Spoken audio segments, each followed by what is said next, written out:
اسلامی السلام علیکم ورحمۃ اللہ وبرکاتہ۔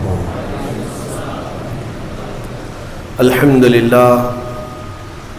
للہ الحنان المنان الذي خلق الانسان وعلمه البيان والصلاة والسلام على رسوله سيد الانس والجان وعلى آله واصحابه ذوي الخير والاحسان، اما بعد فاعوذ بالله من الشيطان الرجيم، بسم الله الرحمن الرحيم، وقل جاء الحق وزهق الباطل ان الباطل كان زهوقا، صدق الله مولانا العظيم وبلغنا رسوله النبي الأمين المتين المختار الكريم، ونحن على ذلك من الشاهدين والشاكرين والحمد لله رب العالمين۔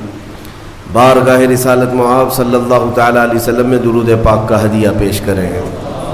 اللہم صلی علی سیدنا و مولانا محمد معدن الجود والکرم وآلہ واصحابہ الکرام وابنہ الکریم وبارک وسلم صلاة دائمة سرمدا ابدا۔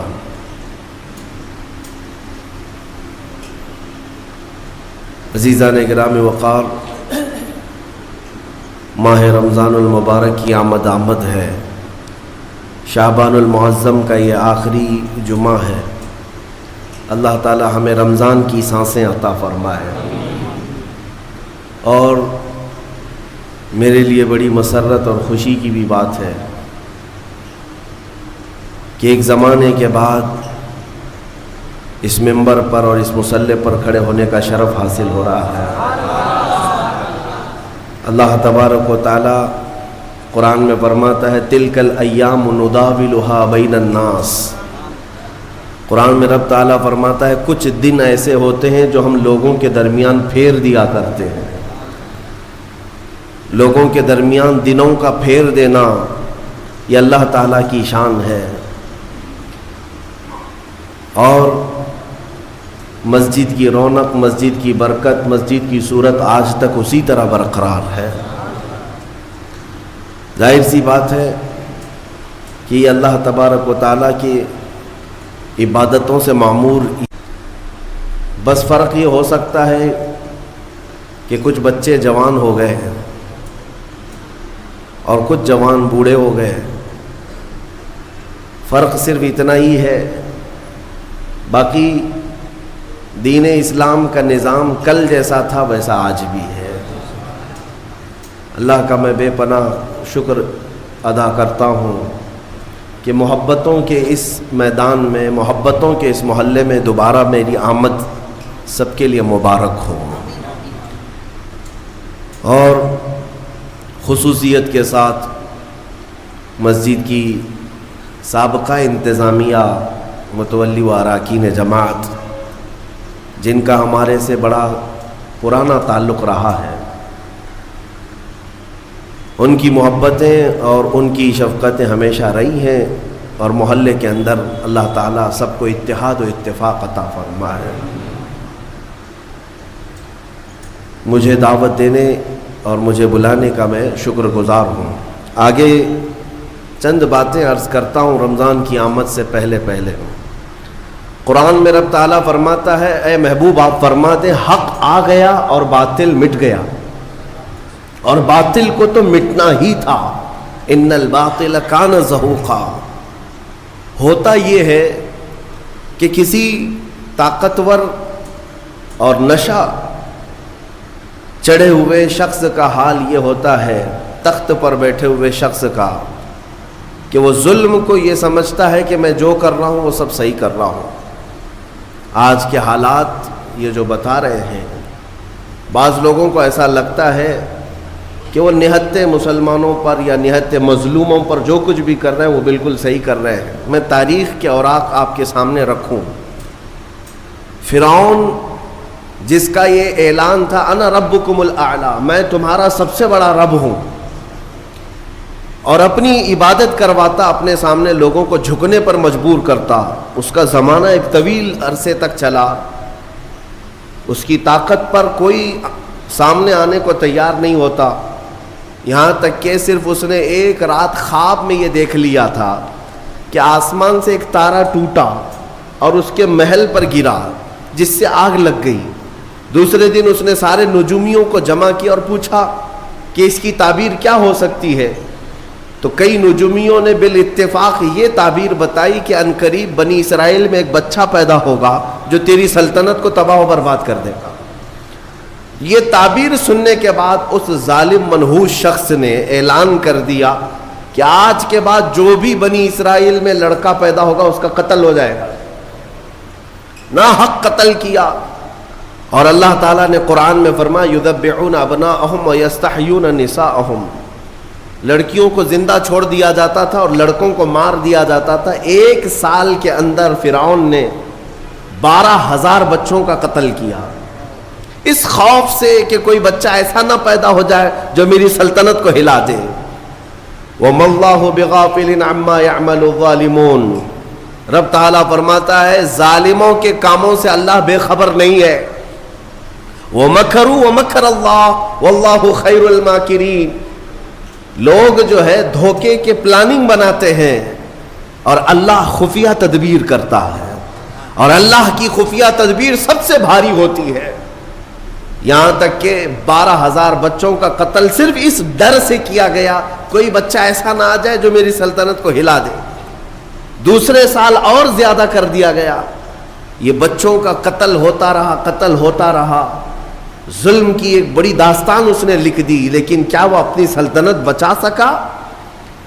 قادر مطلق کے فیصلوں پر قربان جائیں۔ جس بچے سے اسے خوف تھا کہ وہ میری سلطنت کو تباہ و برباد کر دے گا، وہ کوئی اور نہیں، وہ موسیٰ علیہ السلام کی شکل میں پیدا ہوئے، اور پیدا ہونے کے بعد بھی شان سے کہ اللہ تعالیٰ نے ان کی ماں کو حکم دیا کہ تم اپنے بچے کو ایک صندوق میں رکھ کر کے دریا میں بہا دو۔ بھلا ایک ماں پیدا ہوتے ہی اپنے بچے کو سمندر کی لہروں میں بہا دے گی؟ لیکن رب تعالیٰ فرماتا ہے وَرَبَطْنَا عَلَىٰ قَلْبِهَا، ہم نے ان کے دل کو مضبوط کیا، موسیٰ کی ماں کو۔ انہوں نے موسیٰ علیہ السلام کو ایک صندوق میں رکھ کر کے دریا میں بہا دیا، اور وہ صندوق سیدھے فرعون کے باغیچے پر جا کر لگا۔ فرعون کی اولاد نہیں تھی، اس کی بیوی آئی، دیکھا خوبصورت بچہ ہے، اٹھا لیا، بیٹا بنا لیا۔ قرآن پاک میں موجود ہے سب۔ بیوی لے کر کے آئی فرعون کی اور کہا کہ ہم اس کو بیٹا کیوں نہ بنا لیں؟ فرعون نے کہا کہیں یہ بچہ تو نہیں ہے جو میری سلطنت کو ہلاک کر دے گا۔ فرعون کی بیوی نے کہا نہیں، یہ تو سمندر کی لہروں میں بہہ کر آیا ہے، وہ بچہ تو بنی اسرائیل میں پیدا ہوگا۔ بہرحال موسیٰ علیہ السلام کی پرورش فرعون کے گھر میں ہو رہی ہے، لیکن کس انداز سے؟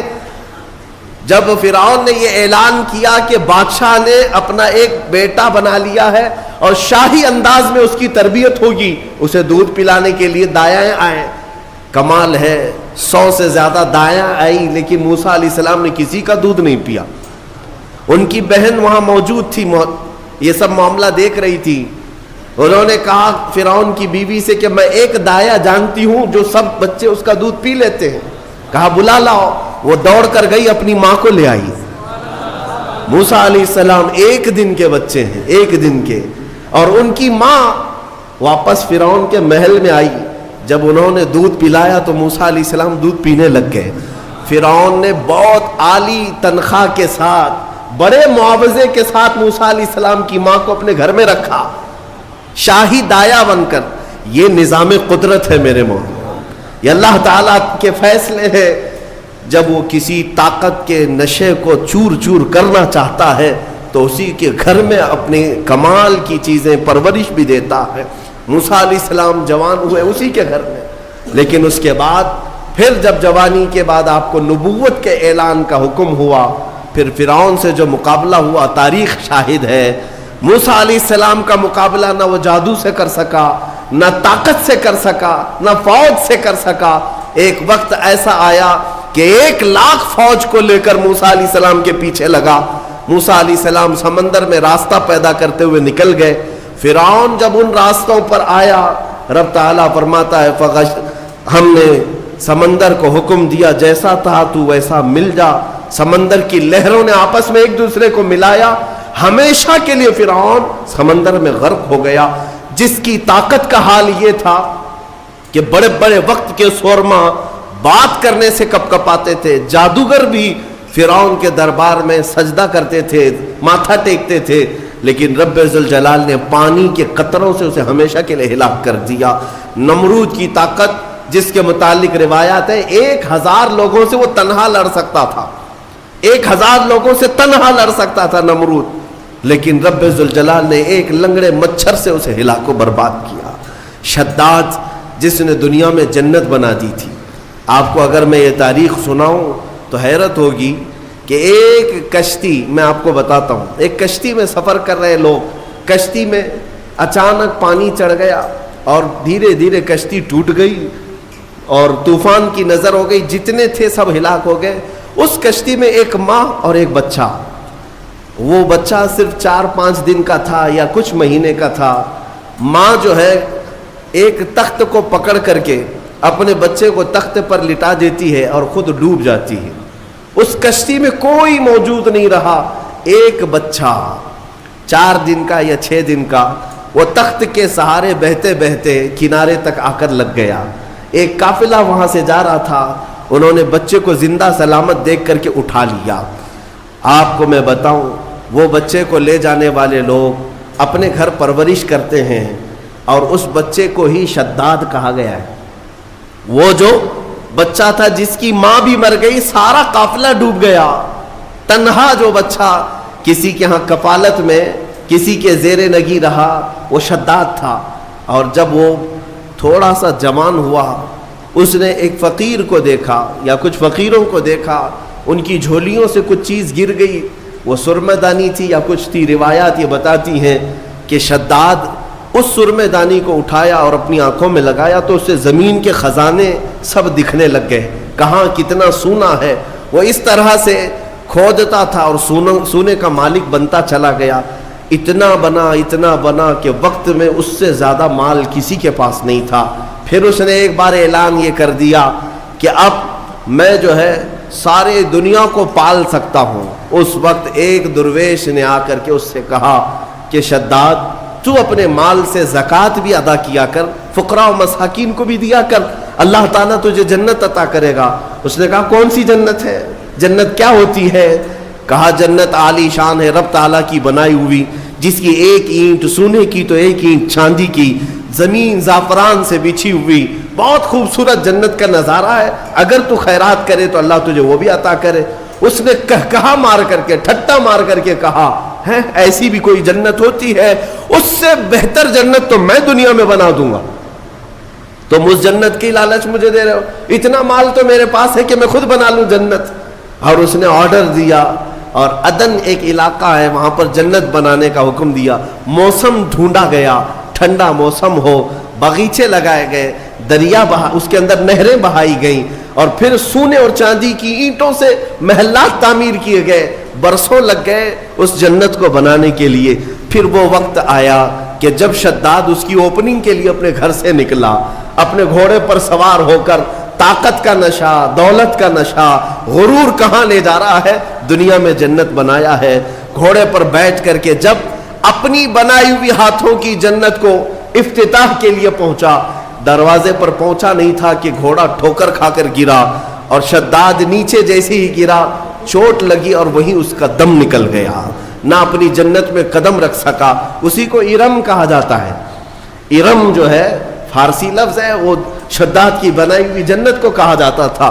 عزیزان گرامی وقار، ملک الموت اسرائیل علیہ الصلوۃ والتسلیم سے میرے آقا صلی اللہ تعالی علیہ وسلم نے سوال فرمایا تھا کہ اے اسرائیل، کیا تمہیں روح نکالنے کے درمیان کبھی ایسا لگا ہے کہ اس کی روح اچانک اس وقت میں نکالی جائے؟ تو حضرت اسرائیل علیہ السلام نے جواباً یہی 2 باتیں کہی تھی۔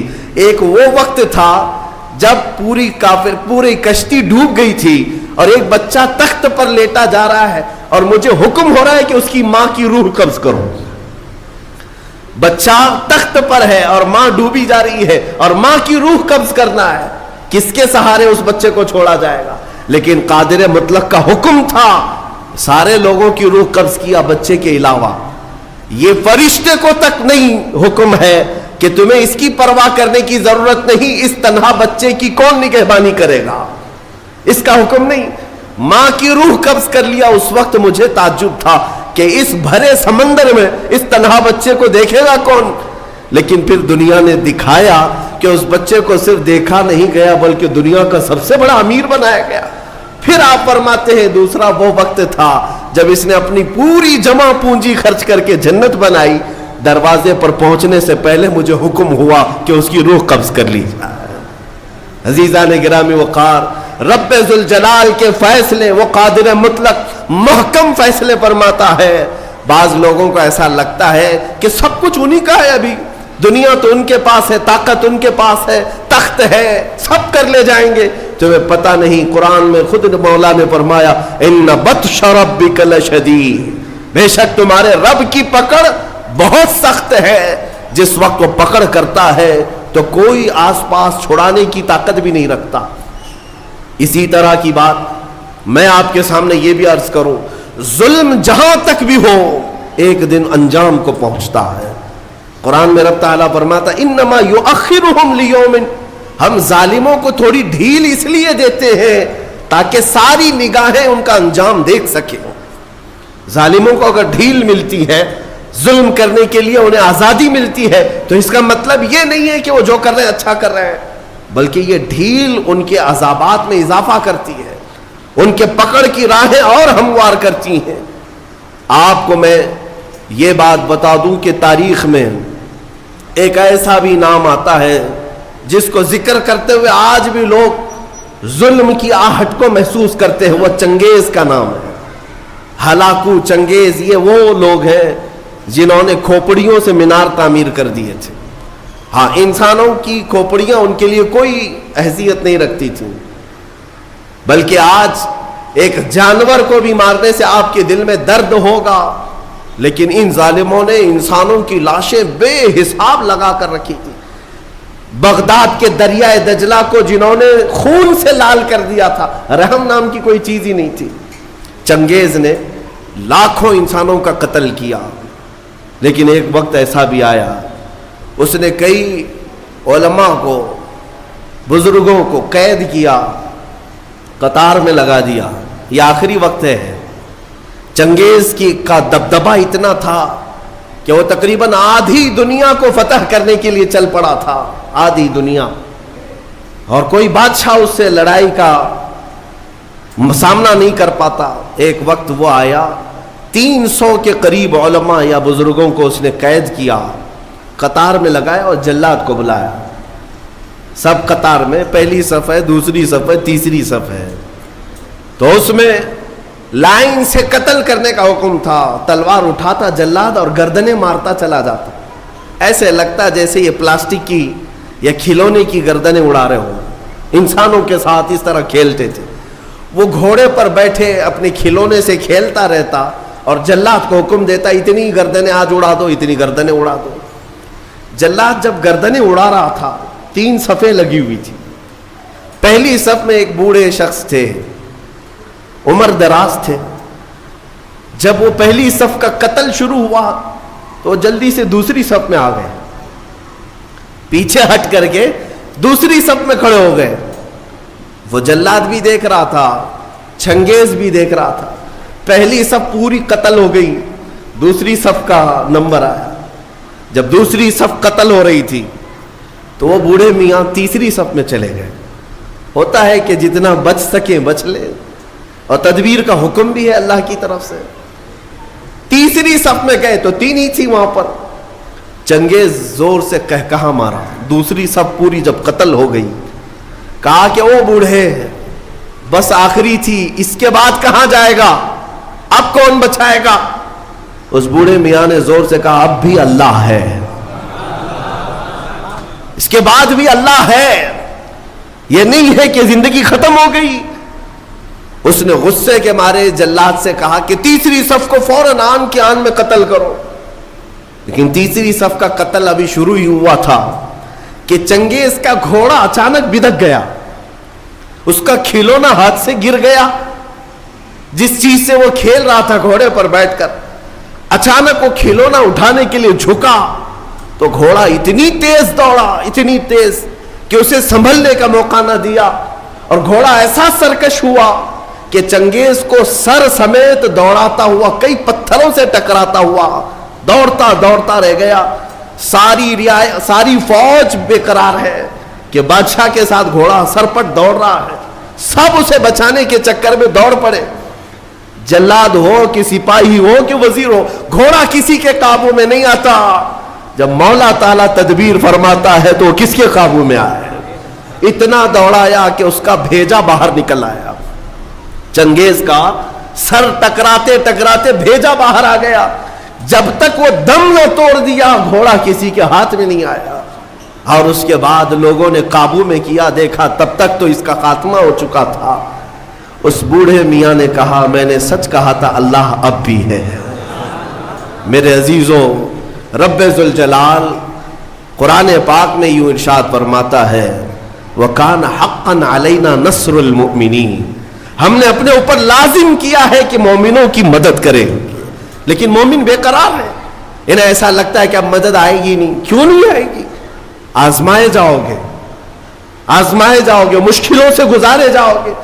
ایک آیت میں تمہارے سامنے پڑھتا ہوں, رب تعالیٰ فرماتا ہے ام حسبتم ان تدخلوا الجنہ, کیا تم یہ سوچ کر بیٹھے ہو کہ سیدھے جنت میں چلے جاؤ گے؟ وَلَمَّا يَأْتِكُمْ مَثَلُ الَّذِينَ خَلَوْا مِنْ قَبْلِكُمْ مَسَّتْهُمُ الْبَأْسَاءُ وَالضَّرَّاءُ وَزُلْزِلُوا حَتَّى يَقُولَ الرَّسُولُ وَالَّذِينَ آمَنُوا مَعَهُ مَتَىٰ نَصْرُ اللَّهِ. رب تعالیٰ فرماتا ہے کیا تم یہ سوچ کر بیٹھے ہو کہ سیدھے جنت میں چلے جائیں گے, اور پہلے والوں کو جیسی مصیبتیں آئیں ویسے تم پر نہیں آئیں گی؟ ان پر ایسی مصیبتیں آئیں کہ وہ ہلا دیے گئے تھے, ہلا دیے گئے تھے. یہاں تک کہ صحابہ نے یہ تک پوچھا تھا رسول سے کہ اے اللہ کے نبی کب آئے گی اللہ کی مدد؟ متى نصر اللہ, اللہ کی مدد کب آئے گی؟ اللہ فرماتا ہے ان نصر اللہ قریب, آگاہ ہو جاؤ اللہ کی مدد بہت قریب ہے, بہت قریب ہے. آپ کیا سمجھتے ہیں رسول پاک صلی اللہ تعالی علیہ وسلم مدینے میں بیٹھ کر کے اگر ہاتھ اٹھاتے تو کیا رب تعالیٰ آپ کی دعاؤں کو رد کرتا؟ حضور پاک صلی اللہ تعالی علیہ وسلم کو واپس لوٹایا جاتا؟ نہیں.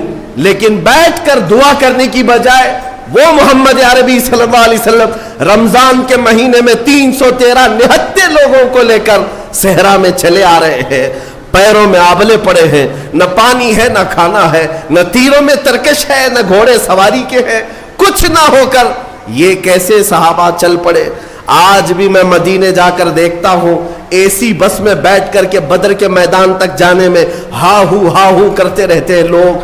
میرے عزیزوں, ان صحابہ کی عظمتوں پر قربان, اس زمانے میں نہ روڈ ہے نہ راستہ ہے نہ چھاؤں لینے کے لیے کوئی مکان ہے, لیکن چلے جا رہے میرے مصطفیٰ کے پیچھے صرف اس لیے اللہ کی رضا حاصل کرنی ہے اور رسول کی حمایت میں لگنا ہے, اور پیروں میں ان کے چپل نہیں ہے. اور آج اگر آپ عرب کی سرزمین پر تپتے ہوئے صحرا میں ایک منٹ کے لیے میں کہتا ہوں ننگے پیر کھڑے ہو جاؤ, پھر بتانا تمہارے تلوے نہ جلے تو مجھ سے کہنا, تلوے جل جائیں گے. 160 کلومیٹر کا سفر وہ صحابہ پیدل چل کر کے گئے. جب بدر کی وادی میں پہنچے ان کے پاس کیا تھا؟ صحابہ کہتے ہیں ہمارے پاس جو تلواریں تھی اس سے سبزی بھی نہیں کٹتی تھی, کند تھی, مڑی ہوئی تھی, زنگ لگا ہوا تھا, لیکن توکل اللہ کی ذات پر تھا. صحابہ میں کچھ وہ ہے حضرت عکاشہ, وہ کہتے میرے پاس تو کچھ نہیں تھا, میں تو کھجور کے تنے کی لکڑی لے آیا تھا جنگ میں اترنے کے لیے. جہاں تلواریں سنسنا رہی ہوں وہاں ایک صحابی کھجور کا سوکھا ہوا تنا لے کر کے آئے. یہ توکل بتاتا ہے کہ اللہ ہمارے ساتھ ہے. عزیزان گرامی وقار, یہ سارے میدان میں اتر جانے کے بعد پھر میرے آقا دعا کرتے ہیں اے مولا ہم نے جو اپنی طاقت میں تھا وہ سب میدان میں اتار دیا, اب اگر تیری مدد نہ آئے گی تو پھر اس زمین پر سجدہ کون کرے گا, اس زمین پر عبادت کون کرے گا؟ یہ نہیں ہے کہ یہیں بیٹھ کر کوشش کچھ نہیں کرنی ہے, عمل کچھ نہیں کرنا ہے, دعاؤں کے اور اسی طرح کے مجمع میں بیٹھ کر کے ہم یہ کہہ دیں اے اللہ تو فلاں کو غارت کر دے, فلاں کو غارت کر دے. عزیزان گرامی, مومن کے لیے کہا گیا ہے کہ وہ عملی میدان میں اترے, عملی میدان میں اترے. میں آپ کو بتاتا ہوں ایک شریف آدمی تھے مولوی صاحب، صوفی صاحب، کھیتی باڑی کرتے تھے، اور گاؤں کے کئی لوگوں نے ملا کر کے صوفی صاحب کو ایک کھیت دے دیا تھا کہ آپ اللہ اللہ کرتے رہتے، آپ کا معاش بھی تو چلنا چاہیے، گھر بار بھی چلے۔ تو صوفی صاحب کو کھیت ملا، مولوی صاحب نے کھیتی باڑی تو کر لی، اس میں مکئی یا گیہوں جو بھی آئے، فصل جب آئی تو ظاہر سی بات ہے بیٹھتے تھے، ایک گدھا آتا تھا اور چر کے چلا جاتا۔ صوفی صاحب کیا تسبیح پڑھتے، اے اللہ یہ گدھے کو برباد کر دے، اے اللہ یہ گدھے کو تباہ کر دے، یہ گدھے کو ختم کر دے، بیٹھے بیٹھے گدھے کو ختم کر دے، بیٹھے بیٹھے گدھے کو۔ وہ گدھا اپنا تو چرتا تھا، چلا جاتا تھا، ان کی تسبیح چلتی رہتی تھی۔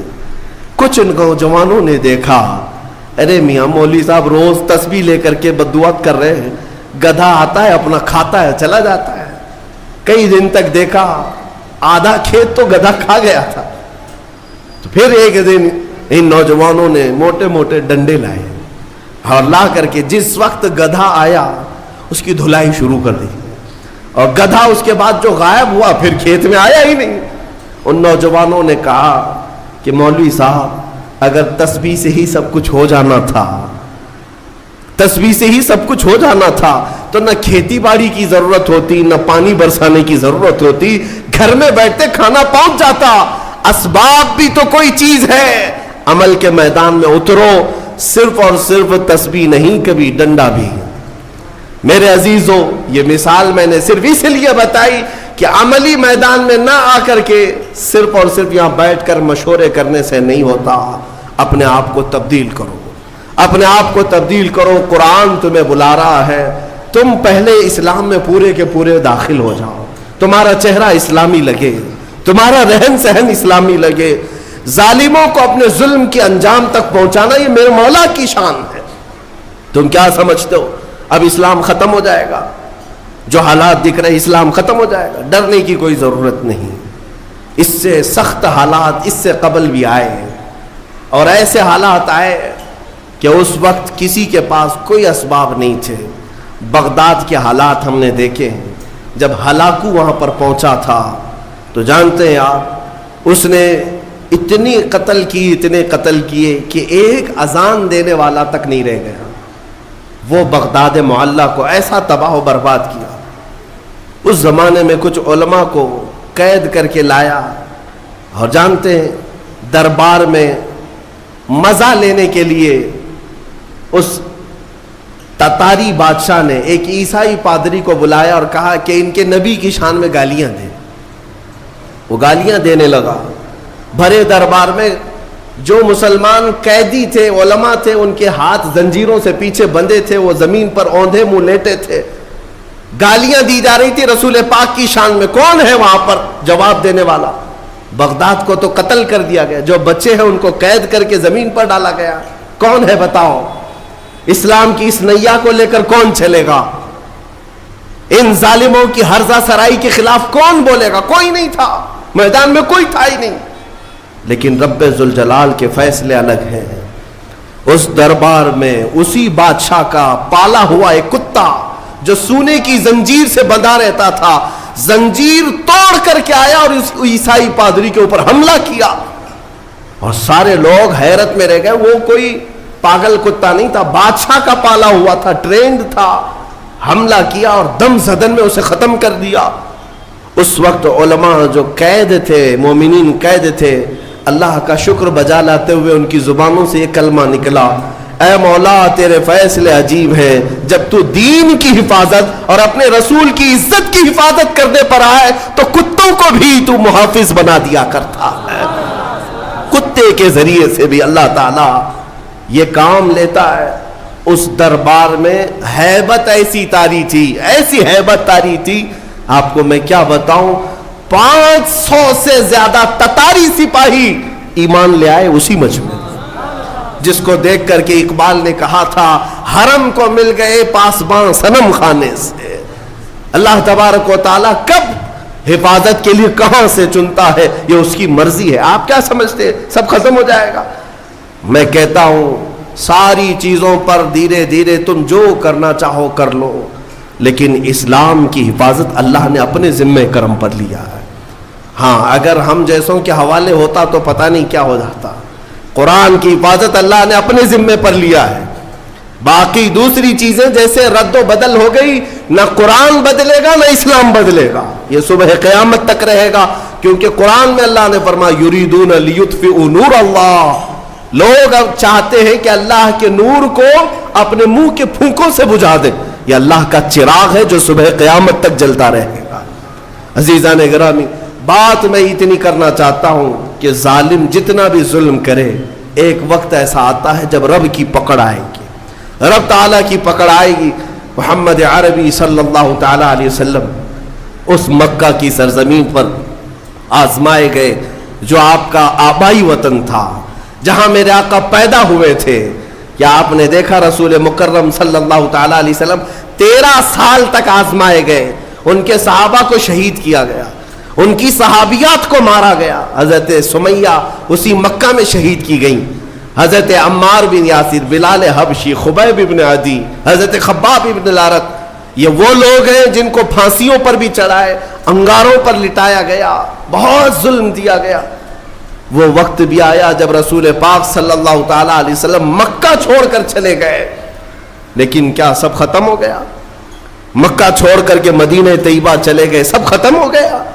نہیں.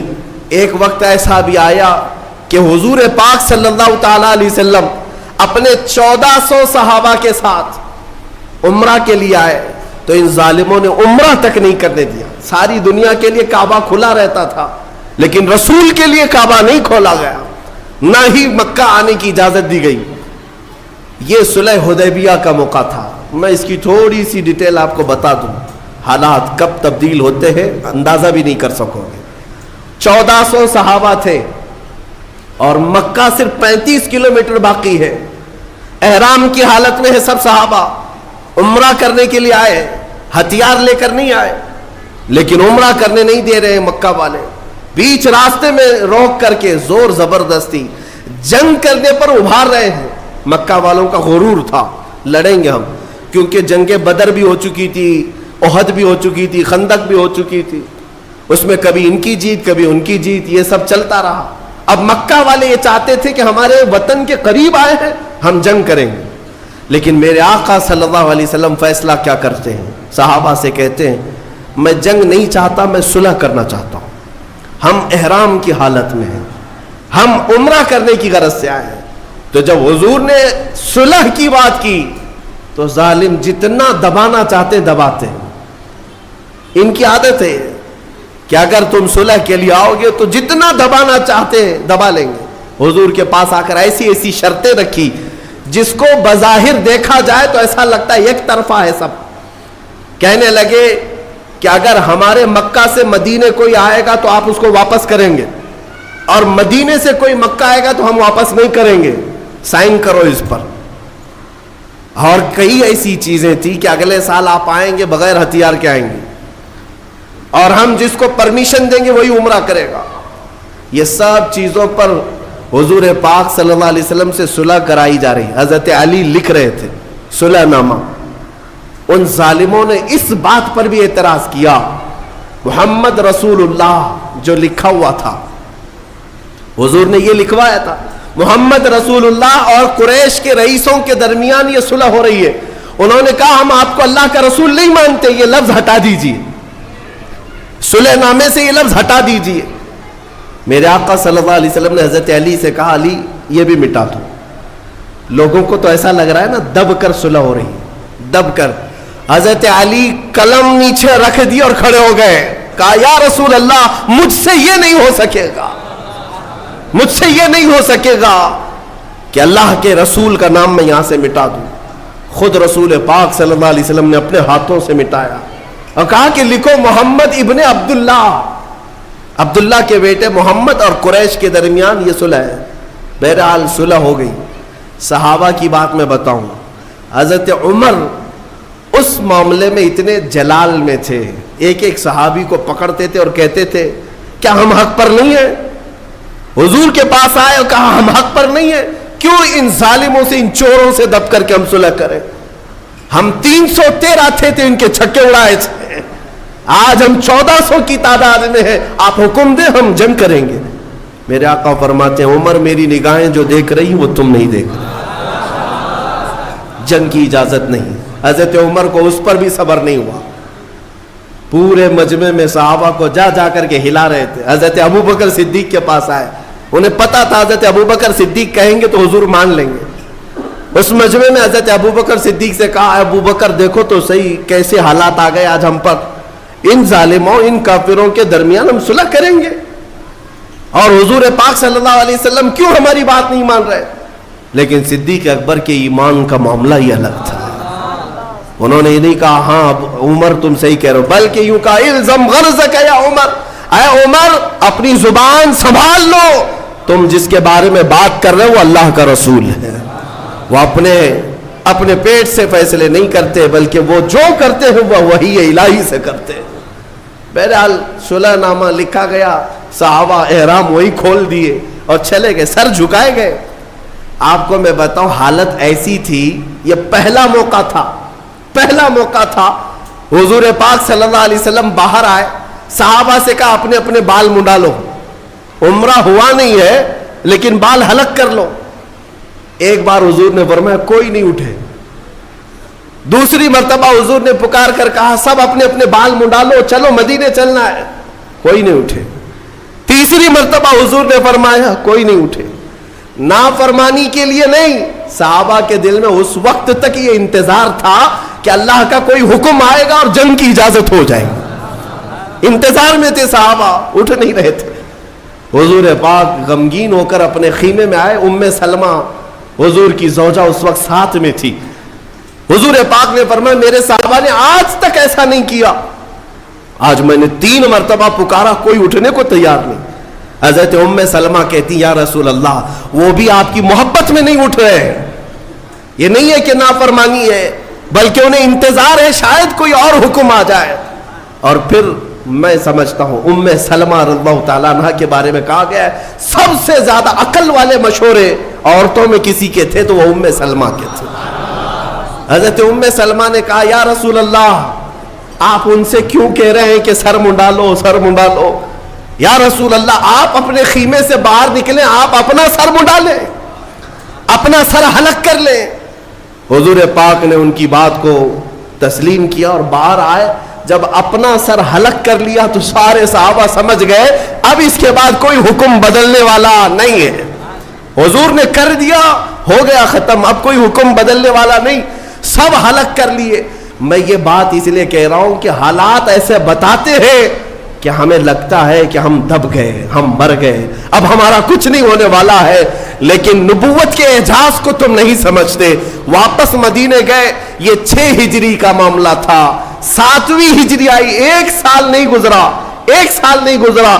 قرآن میں اللہ نے سورہ فتح جو نازل فرمائی, اللہ فرماتا ہے لقد صدق اللہ رسولہ الرؤیا بالحق لتدخلن المسجد الحرام ان شاء اللہ آمنین محلقین رؤوسکم ومقصرین لا تخافون. اللہ فرماتا ہے اللہ اپنے رسول کے خواب کو سچ کرے گا. ان قریب اللہ چاہے تو یہ سب کے سب مسجد حرم میں داخل ہوں گے, مسجد حرم میں امن کے ساتھ داخل ہوں گے. یہ آیت پہلے نازل ہوئی, 7ویں ہجری آئی, میرے آقا دوسرے سال عمرہ کے لیے نکلے. اس وقت 10,000 صحابہ ساتھ میں تھے, پچھلے سال 1400 تھے, 10,000 صحابہ ساتھ میں تھے. اور جب گئے تو مکہ کی حالات ایسے تھے کہ سب تتر بتر ہو چکے تھے, نہ کوئی ایک خاندان متحد تھا, کچھ نہیں تھا. اور حضور پاک کی شان سے آئے کہ نہ جنگ ہوئی, نہ جدال, نہ قتل و قتال, بلکہ 10,000 صحابہ شان و شوکت کے ساتھ حرم کعبہ میں داخل ہو رہے ہیں. صحابہ کا وہ اعجاز تھا کہ کوئی دیواریں چوم رہا ہے, کوئی زمین چوم رہا ہے, اور رب تعالیٰ کی بارگاہ میں شکر بجا لا رہے ہیں. کہتے ہیں اے مولا تیری قدرت کے فیصلے عجیب ہیں. یہ وہ زمین تھی جہاں ہمیں رسی ڈال کر کھینچا جاتا تھا, اور آج تو ہمیں حاکم بنا کر اس زمین پر لا رہا ہے. مولا کریم کے فیصلے الگ ہیں.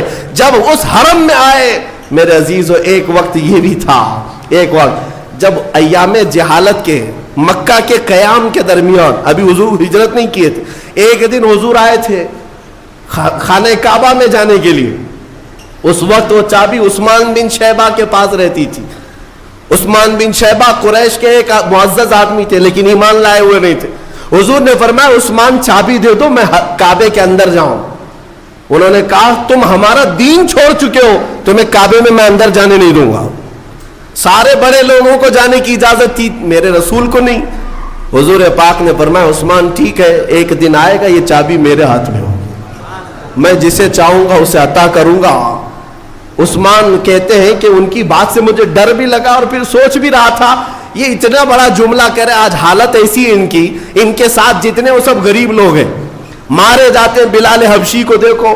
اور پھر جب وقت ایسا آیا کہ حضور ہجرت کر کے چلے گئے تو عثمان کہتے ہیں اب تو سوال ہی نہیں آتا کہ کعبے کی چابی ان کے پاس جائے. وطن چھوٹ گیا, گھر چھوٹ گیا, ساتھی مارے گئے, سب چلے گئے. لیکن عثمان بن شیبہ کہتے ہیں 7 سال کے بعد جب حضور واپس آئے اور 10,000 صحابہ کے ساتھ واپس آئے, حرم کعبہ میں داخل ہوئے تو سب کچھ بدل چکا تھا. کعبے کے دروازے کے قریب جا کر میرے آقا نے پکارا عثمان بن شیبہ کہاں ہے؟ وہ آئے, ایمان لائے نہیں تھے, ابھی کافر ہی ہے. چابی لا کر میرے آقا سے کہا کہ آپ نے سچ کہا تھا 7 سال پہلے, یہ چابی آپ کے حوالے ہے. میرے آقا نے اپنے ہاتھوں سے چابی کو کھولا, کعبے کو اور صاف کیا, اور اس کے بعد باہر آئے, کہا میں یہ چابی اب اس کو دوں گا جس سے قیامت تک کوئی نہیں چھین سکے گا. پھر صحابہ کہتے ہیں ہم سب کو یہ شوق تھا کہ یہ چابی ہمیں مل جائے. حضرت ابوبکر, حضرت عمر, کون بڑے بڑے صحابہ شوق رکھتے تھے کہ یہ چابی ہمیں مل جائے. میرے آقا صلی اللہ علیہ وسلم نے سارے مجمع میں پھر سے پکارا عثمان بن شیبہ ادھر آ جاؤ, میرے رب نے مجھے حکم دیا ہے جس کی امانت ہے اسے واپس لوٹایا جائے. تمہارے خاندان میں چابی تھی, تم رکھو. اتنی رحمت دیکھ کر کے وہ ایمان لے آئے اور میرے ساتھ رسول کے صحابہ میں داخل ہوئے. اور آج 1400 سال گزر چکے, چابی آج بھی عثمان بن شیبہ کی اولاد میں ہی ہے. کئی بادشاہ آئے بدلے, آئے گئے, لیکن وہ چابی آج بھی اسی خاندان میں موجود ہے. دوسری بات یہ, فتح مکہ کے دن لوگ آپس میں بات کیا کر رہے تھے پتہ ہے؟ الیوم یوم الملحمہ, آج چیتڑے اڑانے کا دن ہے, آج گوشت کے ٹکڑے اڑیں گے, جتنا انہوں نے ظلم کیا سب کو دکھایا جائے گا. اور مکہ کے بڑے بڑے لوگ قیدی بن کر کے حرم میں آئے تھے. میرے آقا صلی اللہ علیہ وسلم اونچے ٹیلے پر کھڑے ہوتے ہیں اور ان سب مکہ والوں سے پوچھتے ہیں تمہارا میرے بارے میں کیا خیال ہے, تم کیا سمجھتے ہو؟ تو ان سب لوگوں نے کہا انت کریم ابن کریم ابن کریم, ہم نے دیکھا ہے تم بھی شریف ہو, تمہارے باپ بھی شریف, تمہارے دادا بھی شریف تھے, تم شریفوں کی اور کریموں کی اولاد میں سے ہو. میرے آقا نے صحابہ کے نعرے کو بدل دیا جو کہہ رہے تھے الیوم یوم الزحمہ, الیوم یوم الملحمہ, آج گوشت اڑانے کا دن ہے, آج گردنیں مارنے کا دن ہے. میرے آقا نے فرمایا صحابہ نہیں, الیوم یوم الرحمہ, الیوم یوم الرحمہ, آج رحم کرنے کا دن ہے, آج رحم کرنے کا دن ہے. ان ظالموں کو میں بتانا چاہتا ہوں جو میرے آقا صلی اللہ علیہ وسلم کی ذات پر کیچڑ اچھالتے ہیں, تمہیں اگر چھوٹا تخت بھی ملے تو تم سب سے پہلے غریبوں کا خون چوستے ہو. آؤ میرے مصطفیٰ کے قدموں میں جنہیں اللہ نے پوری دنیا کی سلطنت عطا کی, ان کے اپنے جانی دشمنوں کو میرے مولا نے سامنے کھڑا کیا. لیکن لاؤ تاریخ میں ایک مثال جس محمد عربی نے اپنے قاتلوں کو یا اپنے قتل کرنے والے منصوبے بنانے والوں کو ایک ہی دن میں سب کو معاف کر دیا ہو, سب کو آزاد کر دیا ہو, یہ کہا ہو اذهبوا انتم الطلقاء, جاؤ تم آج سب کے سب آزاد ہو, سب کے سب آزاد ہو. ایک شخص ایسا تھا صفوان جس کا نام ہے, وہ سب سوچتا تھا کہ نہیں, وہ گھوڑا لے کر کے دوڑ گیا اور سمندر میں کودنے گیا, اس سے بہتر ہے کہ میں مر جاؤں, محمد کے ہاتھوں میں غلام نہیں بنوں گا. اس کا قریبی دوست عمیر بن وہب, وہ صحابی ہو چکے تھے, وہ آئے, انہوں نے دیکھا کہ صفوان میرا دوست خودکشی کرنے کے لیے چلا گیا. دوڑے دوڑے گئے اور سمجھایا کہ صفوان دے, محمد کو جیسا بتایا گیا ویسے نہیں ہے, تو آ جا, تجھے معاف بھی کریں گے اور گلے سے بھی لگائیں گے. اس نے کہا صفوان نے کہ میں جنگ بدر میں گیا ہوں, ان کے مقابل میں کئی ان کے ساتھیوں کو اپنے ہاتھوں سے مارا ہوں, خندق میں بھی رہا ہوں, احد میں بھی رہا ہوں, کیا وہ مجھ جیسے کو معاف کریں گے؟ حضرت عمیر نے کہا تجھ سے بھی بڑوں کو معاف کریں گے, تو آ تو چل میرے ساتھ. صفوان نے کہا نہیں, میں نہیں جا سکتا, میں سمندر میں کود کر خودکشی کر لوں گا. عمیر بن وہب آئے رسول پاک کے پاس, کہا میرا ایک دوست ہے صفوان ہے, وہ خودکشی کرنا چاہتا ہے, وہ ڈر کے مارے، اے اللہ کے رسول کیا آپ کی طرف سے امان ہے؟ حضور نے فرمایا میری طرف سے مکمل امان ہے۔ کہا کہ کیا علامت ہے کہ میں اسے کیسے بتاؤں کہ آپ کی طرف سے امان مل گئی؟ میرے آقا نے اپنا عمامہ مبارک کھول کر دے دیا، اپنا جبہ دے دیا، جاؤ صفوان سے کہہ دینا محمد نے اپنا عمامہ اتارا ہے، اپنا جبہ دیا ہے، تیرے لیے امان ہے، واپس آ جا۔ دنیا آج امن سکھانے نکلی ہے، یہ ظلم کی داستان لکھنے والے آج پیس کی بات کرتے ہیں۔ میرے محمد جیسا پیس نہ کبھی پہلے تھا نہ آج ہے۔ رسول کریم صلی اللہ تعالی علیہ وسلم نے جو امن پھیلایا ہے، کہاں کس داستان میں تم ڈھونڈو گے اس کو؟ جنہوں نے دفن ہوتی بچیوں کو اتنا بلند مقام دیا کہ ان کے قدموں کے نیچے جنت لا کر رکھ دیا، جنہوں نے بیواؤں کو جلنے سے بچایا، جنہوں نے غلامی کی زنجیر سے آزاد کرایا، اس محمد عربی پر اگر آج کوئی انگلی اٹھاتا ہے تو میں کہتا ہوں اس زمانے کا سب سے بڑا ناجائز کتا ہے، جسے یہ سمجھ ہی نہیں ہے کہ رسول کے اخلاق کیا ہے۔ میں دعوت دیتا ہوں کہ میرے محمد کو پڑھ لیا کرو، رسول پاک صلی اللہ علیہ وسلم کو ایک بار پڑھ لو، پھر تمہارا دل کشادہ ہو جائے گا، تمہارا دل محبتوں سے بھر جائے گا۔ حقیقت میں کسی کو اگر دیکھنا ہو کہ حدیثیں، کسی کے الفاظ دیکھنا ہو میرے آقا کے دیکھے، میرے عزیزوں اس محمد عربی نے یہاں تک کہہ دیا تبسمک فی وجہ اخیک صدقہ، اگر تم اپنے بھائی کو دیکھ کر مسکرا بھی دو تو ایک صدقے کا ثواب۔ کس نے رکھا یہ امن؟ کس نے رکھا یہ امن؟ تم مسکرا بھی دو دوسرے بھائی کو دیکھ کر، صدقے کا ثواب ہے۔ ناک بھونس ہکیڑ کر کے مت رہو، چڑچڑا کر کے مت رہو، اپنے بھائیوں سے خندہ پیشانی سے ملو۔ میرے عزیزوں آج تمہیں حکم صرف اتنا دیا گیا مصافحہ کرو، معانقہ کرو، دل ملانا مولا کا کام ہے۔ یہ امن کا ماحول کس نے پیدا کیا؟ میرے رسول نے پیدا کیا۔ تمہیں پتا ہے جہاں لوگ گردنیں مارتے تھے وہاں اپنی بھوک اپنے بھائی کے لیے قربان کر رہے ہیں۔ ہاں گرم گوشت جن کے پاس آتا ہے صحابہ وہ کھانے کو تیار نہیں، اس سے پہلے کہ میرا بھائی کھا لے۔ یہ امن کا معاشرہ کس نے بنایا؟ کس نے بنایا؟ پوری دنیا میں لا کر دکھاؤ۔ میں صرف اتنا کہنا چاہوں گا آج کے کہ اگر آپ نے میرے آقا کے اخلاق کی ترجمانی نہیں کی تو دوسروں سے کیا امید رکھو گے؟ دوسروں سے کیا امید رکھو گے؟ میں اس شاعر کے شعر پر اپنی گفتگو ختم کرتا ہوں۔ شاعر نے کہا ہے نہ ادھر ادھر کی بات کر، مجھے یہ بتا کہ قافلہ لٹا کیوں؟ نہ ادھر ادھر کی بات کر، مجھے یہ بتا کہ قافلہ لٹا کیوں؟ مجھے رہزنوں سے غرض نہیں، تیری رہبری کا سوال ہے۔ ڈاکو کیا کرتے ہیں اس سے مجھے کیا سروکار؟ ڈاکو کا کام ہے ڈاکہ ڈالنا، چور کا کام ہے چوری کرنا، لیکن میں آپ سے سوال کر رہا ہوں کہ آپ کیا کر رہے تھے؟ آپ لٹنے کیوں دے رہے تھے؟ آپ خاموش کیوں بیٹھے تھے؟ میرے عزیزوں اس شعر کا مطلب یہ ہے کہ اگر تم اپنے گھر کی حفاظت کے لیے فکر مند نہیں تو چوروں کو بلیم کرنا چھوڑ دو۔ تم اگر اپنے گھر کی حفاظت کے لیے سیریس نہیں تو ڈاکوؤں کو دوشی ٹھہرانا چھوڑ دو۔ ڈاکو تو ڈاکہ ڈالے گا، چور چوری کرے گا، شرط یہ ہے کہ تم اپنے گھر کی حفاظت کرو۔ تم اپنے دین کی حفاظت کے لیے اپنے آپ کو بدلنے کو تیار نہیں، سارے الزامات تو دشمنوں پر ڈالتے ہو۔ تم نے اپنے آپ کو حضور کے اخلاق میں لانے کے لیے ایک بار بھی تیاری نہیں دکھائی، پھر دوسروں پر کیا دوش رکھتے ہو؟ تمہیں اپنے لباس بدلنے کی فکر نہیں، اپنا چہرہ بدلنے کی فکر نہیں، اپنی تعلیم اچھی کرنے کی فکر نہیں، دوش کسی اور کو کیوں ٹھہراتے ہو؟ اسی لیے میں کہتا ہوں مجھے رہزنوں سے غرض نہیں، تیری رہبری کا سوال ہے۔ تم آؤ دامن مصطفیٰ میں، میرے مصطفیٰ کریم صلی اللہ علیہ وسلم کے اخلاق سے بڑھ کر دنیا میں کسی کے اخلاق ہیں؟ قرآن جن کے اخلاق کی گواہی دیتا ہے وہ چھوڑ کر اگر ہم دوسروں کے چرنوں میں جائیں گے تو پھر حال یہی ہوگا ان کے جو ہم غلام تھے خلق کے پیشوا رہے، ان سے پھرے جہاں پھرا، پھر آئی کمی وقار میں، صرف شرط اتنی ہے اے سنی مسلمان، ہمیں کرنی ہے شہنشاہ بطحا کی رضا جوئی، ہمیں کرنی ہے شہنشاہ بطحا کی رضا جوئی۔ وہ اپنے ہو گئے تو رحمت پروردگار اپنی، اگر حضور کی طرف تم متوجہ ہو گئے تو بس ساری دنیا تمہاری ہے، اقتدار تمہارا ہے۔ شرط یہ ہے ادخلوا فی السلم کافہ، پورے کے پورے مسلمان ہو جاؤ، پورے کے پورے مومن ہو جاؤ، پورے کے پورے غلام مصطفیٰ ہو جاؤ۔ حضور پاک صلی اللہ علیہ وسلم کے دربار کی طرف بڑھ کر کے تو دیکھو، دنیا تمہارے تلوے نہ چومے تو پھر بات کرنا، دنیا تمہارے سامنے جھکے نہ تو پھر بات کرنا۔ اس لیے کہ مولا کا قانون ہے، وہ عزتیں اسے دیتا ہے جو اس کے نبی کی غلامی کرتی ہیں، وہ عزتیں انہیں نوازتا ہے جو اس کے نبی کے شیدا ہوتے ہیں۔ میرے عزیزوں، آج یہ منبر، آج یہ محراب مجھے اس لیے نہیں دیا گیا کہ میں کسی بڑے باپ کا بیٹا ہوں، یہاں صرف اس لیے کھڑا کیا گیا ہے کہ محمد عربی کا غلام۔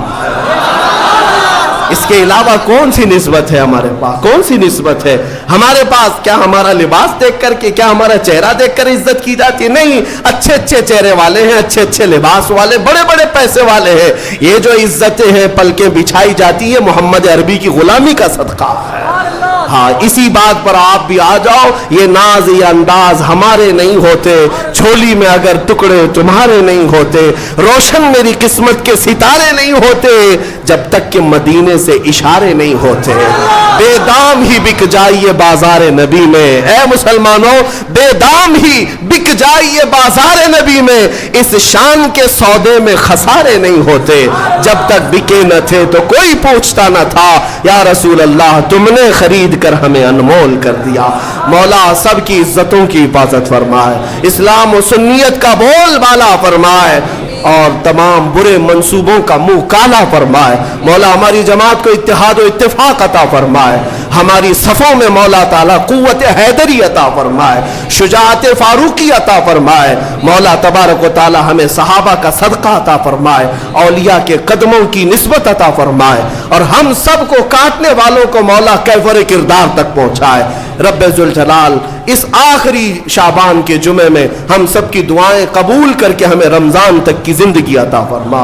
وآخر دعوانا الحمدللہ رب العالمین۔ سلام۔